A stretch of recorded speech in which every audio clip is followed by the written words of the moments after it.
Hello, everyone. I'm here with Sheena Bedi. Today is April 19th, 2025, and we have another Match a Resident success story. And we have Sheena Bedi here. I'll let you introduce yourself. So tell us a little bit about yourself and into which specialty you matched. Hi everyone, my name is Sheena Bedi. I am from India, born and raised. I matched into pediatrics at Baylor College of Medicine, Texas Children's Hospital in Houston. Okay, you said Baylor.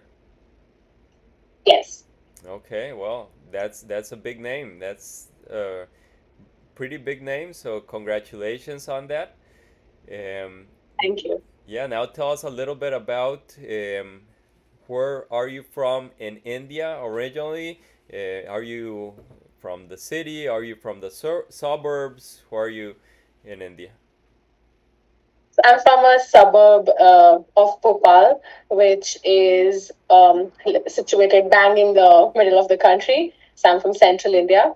And I went to med school to the western part of the country. I did my med school there. I graduated in 2023. Yeah, from there on, I went for my rotations and then came back home. Mm-hmm. Okay, okay. So you started medical school in which year? 2017. And then I graduated in 2023. 2017. Okay, so how long is medical school in India? So it's like 5.5, 6 years. Okay, okay. And you did medical school there. When did, or better said, what made you go into medicine in the first place?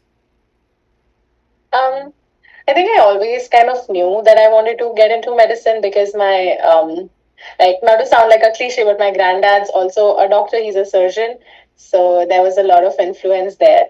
But I knew that I wanted to work with kids in whatever capacity possible right from the get go. So pediatrics was always my calling. Like maybe from the first year of med school, I sort of knew that peds it is. Okay, okay, nice. And what is your status? Are you a U.S. citizen? Are you a green card holder? Are you a FMG? So I am an international medical graduate. I am a visa requiring candidate because I am a citizen of India and I did my med school here as well. Okay, okay. So that okay, nice. What about Match a Resident? How did you find out of Match a Resident? So I think I started on my USMLE journey back in 2022. I was in third year of med school and I was trying to, um, I think I like, I was just trying to garner resources. I am one of the very, very few people from my med school who've gone down this route, probably the second person. So Okay. there was not a lot of information out there, and especially for pediatrics. So that's when I found out about Match Resident, and I've been following them on Instagram since then. It's so funny because that I used to watch those takeovers. I used to ask these questions in those Instagram takeovers, and then I got to do one the other day, and it was such a beautiful full circle moment for me to be able to contribute to the same resource that helped me back then. Yeah, yeah, I do relate to what you're saying actually. Um, well, I also am an IMG, so I came from Costa Rica. I'm doing internal medicine in here in the U.S. in Savannah, Georgia, and it's similar feeling, right? Because initially I stumbled upon Match a Resident, then I found that it was a very useful resource, and then I collaborated, and then sort of giving back, right? This it's giving Yeah, back, and at the same time, it's pretty like you feel like full because you feel full inside because you're also helping other people out. So as we're doing this right here, it's good that people know your story, and yeah, that's a great success story yeah, because you're the second person that you know of, at least in your college or university, that has pursued the U.S. successfully. yeah. Nice, nice. So tell me about this other person. Are they in their the other person that also pursued the steps, and are they here in the U.S.? They are, yeah. So they did it maybe a few years ago. I think when I started med school in 2017, that's when he was leaving med school. So he's quite senior to me. He is an attending in Indiana right now. In Indiana? Internal med. Yeah. Okay, okay, nice. That's great. Did he help you in any way to? Yeah. Yeah. I think when I started out this journey, it was definitely very overwhelming because I did not know where to begin. Because it seems so daunting when you look at it from the outside because Mm-hmm. there's just so much that needs to be done, like the steps, finding rotations, finding accommodation, figuring out travel in a completely new country. So I did reach out to him because our specialties were different. I wanted to do pediatrics and he's an internal medicine attending. So it was not like he could not offer me guidance in terms of pediatrics, Yeah. but he could offer me so much guidance about USMLE as a whole. Like, how do I begin? Like, UWorld, first aid, pathoma, your basic holy grail for step one. That's where I began my journey, and then he was really helpful in that. I Mm-hmm. think having that community and having that network of people in the US is very, very important. And I realized that while I was navigating this journey. Mm-hmm. Would you consider him a mentor or no? Yes, for sure. But more importantly, I think everybody that I've met along the way has been so helpful in so many different ways. Like people who helped me find rotations, or people who helped me find accommodation, all sorts of things. Every person that I've met on this journey has been so helpful. Mm-hmm. Especially people that I met on my rotations, my preceptors, my attendings. I think they went out of their ways to make sure that I feel comfortable in a new country and I don't feel neglected in a big setting. Mm-hmm. Well, that's great to hear. I think I'll ask you a little bit about that. Probably two questions from here. I'll ask you now a little bit about what made you pursue coming over or going to the U.S. because right now you're in India, and actually right before we connected, we had been like, yeah, sort of planning to connect. I saw your message. I reached out to you that we were going to do this, basically this session, and it's like 1 a.m., 1:30 a.m. over there, something like that, or 2 a.m. 1:40 a.m. 1:40 a.m. Okay, so yeah, well, thank you for your time because right over here it's 4 p.m. So yeah, you look fresh. That's that's great. And tell me, what made you think about going to the U.S.? um, I think for starters, just the kind of training that I would get in the US really appealed to me. I have read about it, I've seen shows about it. And I think just the kind of training, the it's the kind of doctor that I want to be. The way we focus on patient autonomy and the way we really adhere to protocols. How every single morning round is, with family, and there's like such a multidisciplinary team from like nurses to respiratory therapists to doctors, fellows, attendings, med students. I think just having that feeling and working in a team is something that I've always wanted. Mm-hmm. And then when I went for my rotations, it sort of sealed the deal for me. I loved my rotations. I had a great time in every single hospital and all the different subspecialties that I rotated. And I kind of realized that this is the kind of trajectory that I want for my career. Okay, okay. I understand. I understand. So, but what lit the light bulb of you actually thinking, "Hey, there's this option in the United States." What was Could you trace that moment back in time to the first time you thought, "Hey, what about the US?" What was it? Yeah.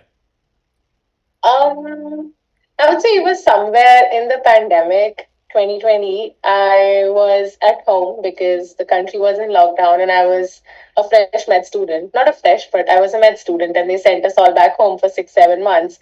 And one day my dad sat me down. He's like, "Oh, we just wanted to talk about what specialty you're thinking about. What's your plan like? Do you want to go outside?" Before that, I had not really thought about it because it was, not mainstream, especially in my college. It was not mainstream to pick going out. So Mm-hmm. I was like, oh, okay, that's a great option. So let me just make a pros and cons list or do a deep dive into the topic. So I was comparing between the UK, US, and Germany. So that's when it started. So yeah, I can trace it back to the pandemic, all the way back to 2020. And then once I figured it out, I think the US really appealed to me in terms of the kind of work life balance that I'm looking for, Mm-hmm. the kind of camaraderie that everybody shares in the team. Okay. And then I went down the Reddit rabbit hole to sort of understand what it's like. Then I saw videos, went on YouTube, looked up different things, went to Match a Resident, and many other websites, saw what it's like, followed newly matched residents from that year on Instagram and YouTube, and just wanted to see what their day in a life looks like. And it did look like something that I would want for myself, bringing your best self to work every morning and then going home and also being able to make time for your passion and your hobbies, things outside of medicine that, interest you. Mm-hmm. So that. Okay. Okay. So you did your analysis. You compared UK, Germany, and the US. So if you would have to summarize why you ended up choosing, for example, US over maybe UK, what would you say? Um, I think for me, the pro that stood out with the US was, it may look a little complicated, but on the more grassroots level, the US the process is more straightforward than it is for the UK. For the UK, you have to write both the PLABs, and then you have to do a few clinical attachments, which is like their equivalent of our clinical rotations. Okay. And then, yeah, and then you start at a smaller level, like a SHO, and then you go up to core training and standard training and things like that, which seemed a little complicated and was like a longer route, um, especially for pediatrics, because I was oriented for pediatrics. So that's where I was comparing these two. So, like, general surgery is 5 years in the US as well, Okay. but pediatrics is 3, and Mm-hmm. 3 years is what it is in India as well. Okay. So the duration that it would take for me to become an attending, this is given if I don't want to do a fellowship. I think time was a big factor. Mm-hmm. I think the UK has also become a little saturated from what I understand and what I've been hearing. Mm-hmm. And also, it's very cold. Mm-hmm. So it wasn't my cup of tea. I did not want to be anywhere where it's very, very cold. I come from a very temperate, tropical climate. So very cold was not on my list. Got it. Okay. So okay, you decided the US over these other options. And we already know you matched. You matched into, I would say, a pretty competitive place. Would you agree? Yes. Yeah. Okay. So, yeah, I won't ask you to tell me how high you had this place on your rank order list, but it seems like you had it pretty high. Yes, it was. It was very high for Okay. me. So for anyone's, Actually, yeah, go ahead. I don't know if I can say this, but Baylor was my top choice. Okay. Okay, Yeah. perfect. So, well, congratulations on that because, of course, it means a lot, right? To be able to land your top choice, it talks a lot about your own, probably consistency, your own work ethic. So, tell the people, tell the audience, uh, why do you think you were able to land your top choice, basically for residency? What would be maybe 3 to 5 key aspects you think that permitted you to actually get your top choice? I think once you get the interview, Like once you receive that interview invite, a lot of it depends on the interview day, because so like Baylor takes 30 to 35 categorical pediatric interns a year, and everybody else is med peds and child neuro. So I don't know how many do they invite, but I'm assuming for 30 people they interview over 100 people, right? Yeah, or So even more, because probably more, probably but I'd say for 30 spots, we're probably talking about, I'd say at least 2 to 300 interviews, because for me it was for six spots in cardiology. They interviewed, I think it was about over 200, I think. So that's for six. Now imagine for 30, and this Baylor, so it's prestigious and all. So I would say probably a couple hundred. So yeah,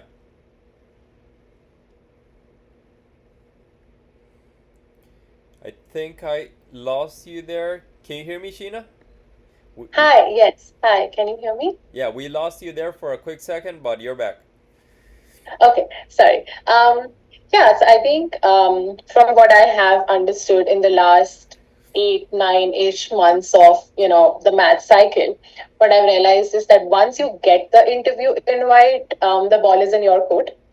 Then all those applicants are probably on the same pedestal. I mean, and I'm sure that they have like some temporary list already based on previous factors like your scores, letters, etc., etc. Mm-hmm. But once you get the interview invite, a lot of it depends on how your interview goes and how much do they like you, how the vibes match. It honestly is a lot about vibes on the interview day.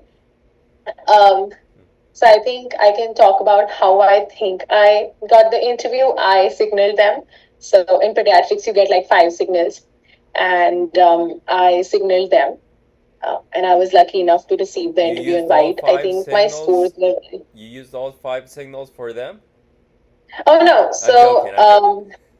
Yeah, yeah. You if signaled I them. could, I would, Yeah. but I gave them my one precious signal. Okay. Um, And I think overall my profile was very, very pediatrics oriented. Like if you were to look at my ERAS application, you could just skim through it and be like, oh, this girl loves kids, this girl loves pediatrics, which is the formula if you want to match into any specialty. They do not like to see that you are their backup. Sorry, Correct. they are your backup. Yeah. It's a big turn off for them, because if you're truly not interested in their field, they feel like it's a waste of time for them and for you as well. Correct. So this goes out to everybody who's planning to apply to pediatrics, family medicine, emergency, internal medicine. Like just really try and bring all of your interest into your application. Make sure they know that you love this field and you are in it, till the end. I think my letters of recommendation were very, very strong. This is hearsay. I was told the same thing in a lot of my interviews, that everybody who worked with me in those 5 months of my rotations was very impressed with me. Um, so yes, that worked out well, I think, and yeah, good amalgamation of a well-written PS, a good above average score. Hi, I think I lost you. No, I can hear you. Sorry about that. Yeah. So, yeah, I think it was a good mix of an above average score. I had a 256 on step two. I did not have any apparent red flags in terms of like, I don't think red flags is a thing, because people with attempts also match, people with a low score also match. But if you look at it in a broad sense of way, my application was very well rounded. It was a very heartfelt personal statement. And I really did take out a good chunk of time to write it all. I did not leave it all for September last week. Mm-hmm. And, I started working on it from August. So I think that really showed in my application, because I feel like the first 5 drafts of your personal statement are just, Mm-hmm. you know, you Yeah. just gotta omit and edit until you feel like, okay, this is my story. Yeah. So that really helped. And my interview day with Baylor was amazing. I had a great time talking with everybody.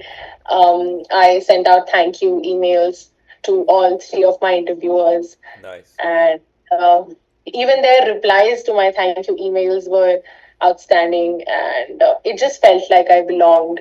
Um, it did seem like a big reach for a visa requiring candidate, Mm-hmm. um, but yeah. Okay, okay, yeah. So, yeah, you've said several things. So, let's see, of the things you say, maybe I'll try to just emphasize some for the people seeing the video. Of course, you are very clear on them, but I'll just emphasize some of them. So one of them is, of course, showing. I won't say them in order, but one of them is showing appreciation. So you, of course, had the interview. Well, first of all, you worked hard to get the interview, of course.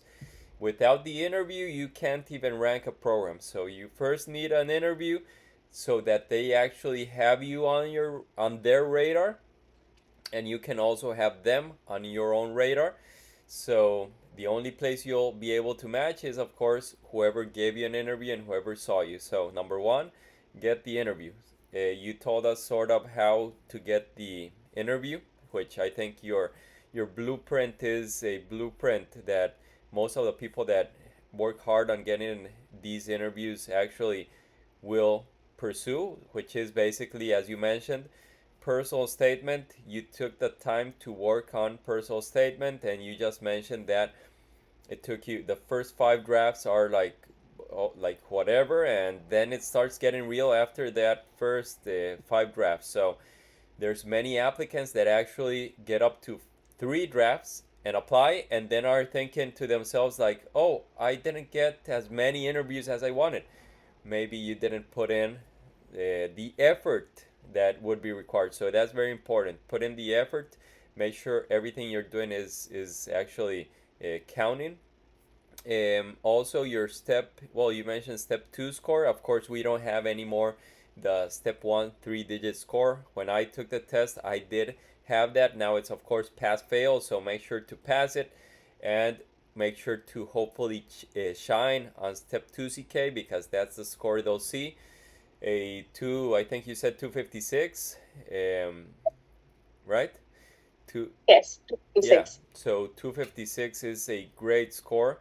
Difference between a 256 and a 270 is, it sounds like somewhat between 256 to 270, but the actual difference in how many questions right to get to a 270 is very minimal. It's almost trivial. So a 256 is an incredible grade. So congrats on that. I'm sure that had to do also in your success. And as you mentioned, once you get the interview, it's being, well, it's just making sure you are yourself, and that they decide for themselves if they like you, right? Because you're gonna be with them now for 3 years, right? So you're gonna be starting in July, correct? Yes, so my starting date is June 24th.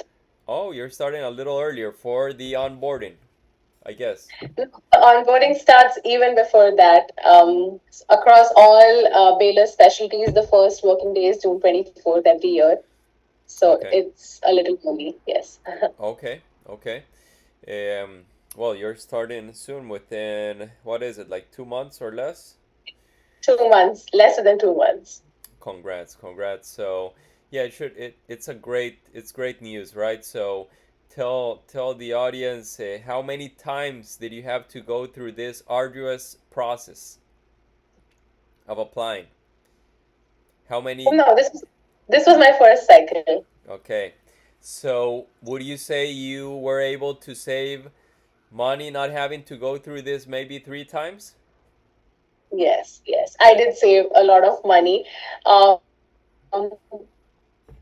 yes, it is an expensive process, but I think one thing that sometimes people do is they apply in a very limited number of programs, and then unfortunately end up going unmatched and have to go through the process again. So if you are a visa requiring non-US citizen candidate, no matter how many signals you get, I know internal medicine gets like 15, pediatrics gets like 5, even then, you need to apply broadly. Mm-hmm. Um, I had 19 interviews and a pre-match. And a lot of my interviews clearly were from outside my signals. Mm-hmm. So applying broadly in your first cycle goes a long way because it maximizes your chances of matching. So hopefully you don't have to go through the cycle again. Correct, correct. So that's very important. And the how how are you able then? How would you say you're able to match on the first try? Can you be working two jobs and also preparing your application to match? How would you compare if you're going through this and you want to go through this once? How much effort do you have to basically put in? Can you do this while you're working on other two jobs or no? What would you say? Um, I definitely think that it's hectic. It's not the easiest thing to manage with two jobs. I did my step one when I was still in med school. So I had to juggle our compulsory internship. Like we have 1 year of internship in our med school after we pass to be Mm-hmm. able to practice in our own home country. So I was juggling that with step one prep, and then I took an extension of like a month and a half in the end to sort of for my dedicated. And then I graduated, and that's when I started my step two prep. So I tried working two jobs. It was really tough. So, I told myself, like, okay, give yourself 6 months. It's okay to take some time off. So I was working, I quit the more hectic job and I Mm-hmm. took like a very simpler job as a medical officer here in my hometown. Okay. And I was not working a 9 to 5, I will not lie. I was working 9 to 12 Yeah. or like a 9 to p.m.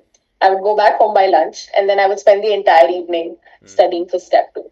Mm-hmm. So I think if and it comes from I was very privileged. I had my parents who were supporting me, and I was living at home, so it was definitely easier for me.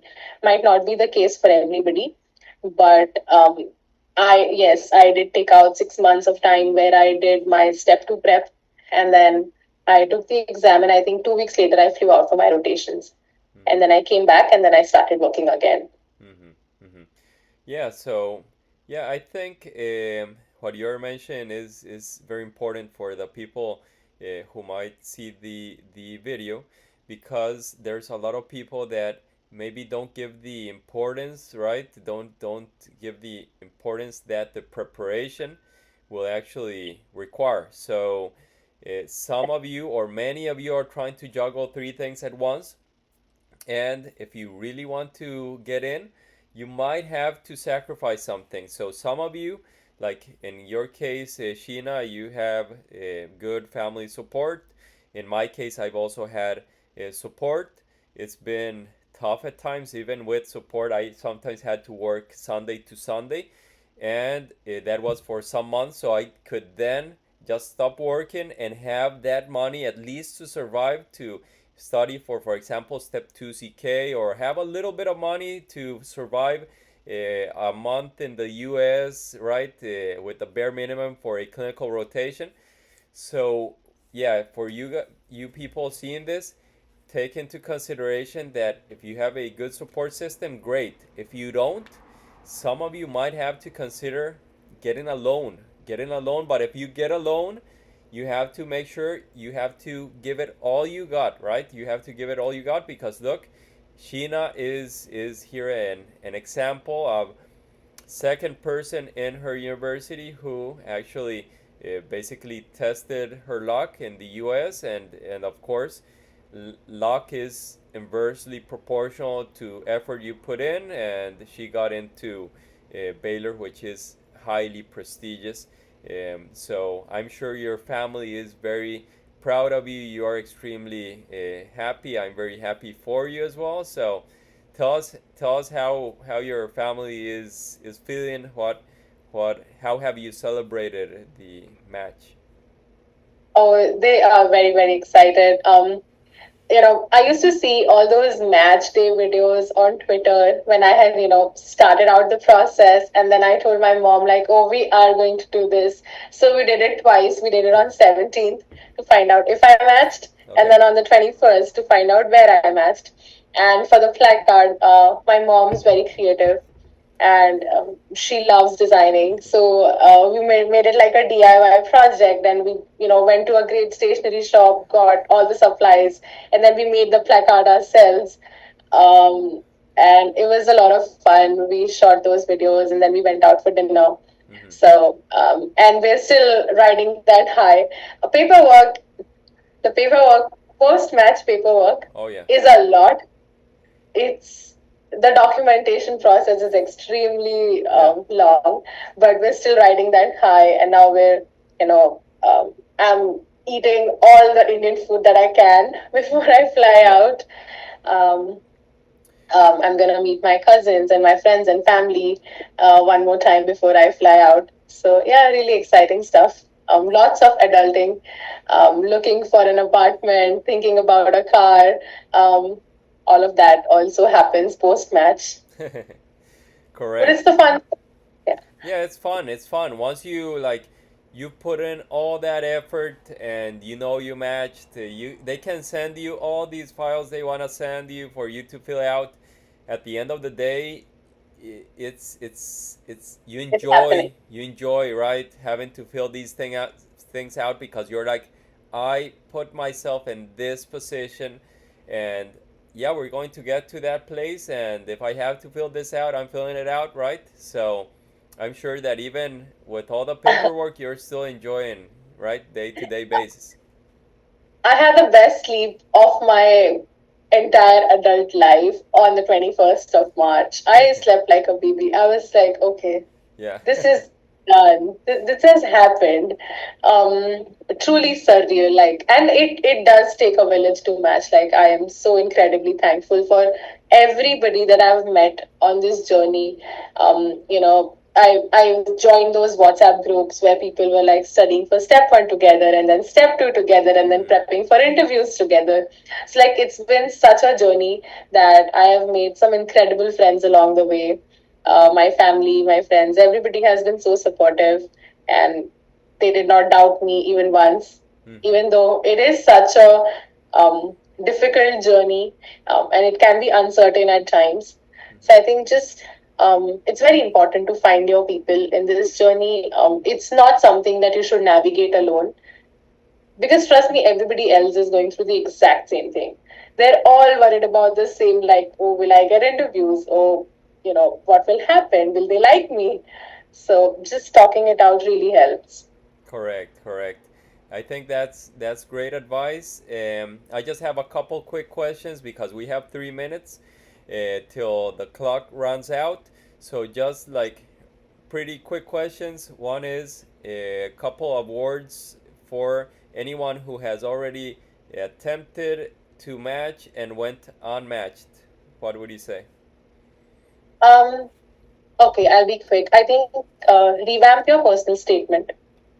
Get your application reviewed. I think it's very important to reach out to people, mentors, and friends and see if they can skim through something that you can update on. If you're planning to switch specialties, do a rotation in that specialty. Omit one of the previous LORs and get a new letter. A fresh letter goes a long way. Attend conferences, try to network. It's not the end. Okay, nice, nice. Um, Other one would be, well, an important question, of course, is what are your plans after you do pediatrics? Have you thought about anything? I know it might be too soon, but have you thought of anything? Yeah, I think I want to do intensive care. So I'm still figuring it out between neonatology NICU and PICU. Okay, okay. And if anyone wishes to reach out to you, are you available? Are you not available? Where can they reach out to you? I'm absolutely available. I would love to pay it forward in whatever capacity I can. Um, I think I have already collaborated with Match a Resident on one of the reels. So that's my Instagram. you can put my email address as well. You have my email address that you can put with the video, Yeah. and LinkedIn, Okay. and Twitter. Everywhere I'm available. If people need help, they can always reach out, and I'll try to help as much as I can. Perfect.